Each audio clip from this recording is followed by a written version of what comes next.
Quddiem il-kriżi li għaddejja minnha l-Libja, il-ħaddiema Maltin jinsabu fil-periklu. Ħafna minnhom qed jilmentaw li mhux isibu l-għajnuna meħtieġa mill-awtoritajiet Maltin fil-Libja. Ma' Net News jitkellem il-crew manager Malti tal-kumpanija Naħako Xavier Brincat hekk kif wasal mill-Libja. Mill-15 ili jena nibat emails inċempel u ċempluli il-Malta Foreign Affairs u l-nisk tal-Crisis Center. U l-pożizzjoni li kien qed jieħu l-Gvern Malti miegħek x'kien? Kont qed isib appoġġ? Nistennew.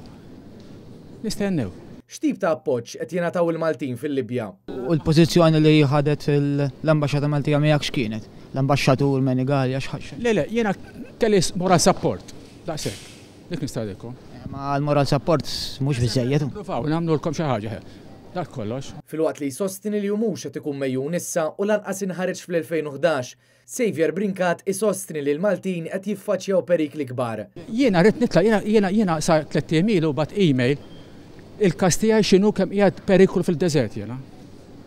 U minn dak nasallhom ma nkuntattjawniex. Jew ħadu għalihom jew ma nafx. Il-Maltin m'għandhomx protezzjoni fil-Libja. Hemm xi tip ta' sigurtà għalihom dak li huma Maltin jew taħseb li hemm perikli għalihom minn dak li esperjenzajt inti. Minn bħali qiegħed bil-periklu għax jiena laqas army protection ma kelli fejn qiegħed.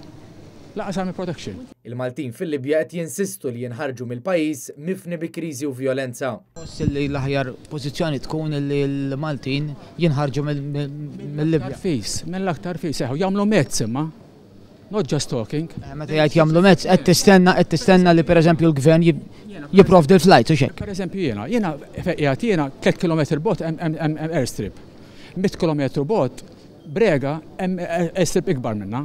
Amal li hija 3 hours drive li jiena ma sax immur għax l-army protection għax fid-desert kif saqulna kawsi jisirqu lili jistgħu jmorru hemmhekk anke l-ħadd ieħor mhux għalija tlabt għal kull Malti li qiegħed fid-desert.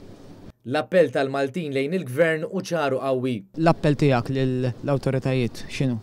Mill-aktar fis għamlu mezz biex toħorġu Maltin li qegħdin fid-desert għax ħafna Maltin m'għandhomx il-faċilità bħali laki l-istantir. Jekk jużaw it-toroq perikolu ħafna għax ma tax ma tiltaqa'. Hemmhekk l-armi easy. As easy as that, m'hemm xejn moħbi joħroġ bil-machine gun anytime. Ġifieri din mhix sitwazzjoni li xi ħadd jista' jgħid li mhux każ allarmanti imma hija kriżi li inta qegħdin tgħixuha kuljum. Jiena qed nagħlaq ilek 3 ġimgħat nipprova nagħmel mezz biex noħroġ minn hemm. U mhix faċli. Mhix faċli. F'mument minnhom li l-Maltin qalulhom li kien ġej ajruplan iżda. Jiena kelli l-aħħar darba qalu li ħajbatu ajruplan u sebgħu ħadalan, jiena mort ġalt armi ta' ħadd ieħor biex jiġi jipproteġini biex joħroġni. Għatt il-nistija li ħanitla u kien wara għadattilhom meta ġej l-ajruplan għalli noqgħod drill. Laqqas għalajt il-mara tiegħi u ġenninthom id-dal li ġej. Ir-reazzjoni tal-ħaddiem Malti Xavier Brincat turi dak li qed iħossu l-ħaddiema Maltin fil-Libja, sitwazzjoni li titlob azzjoni immedjata.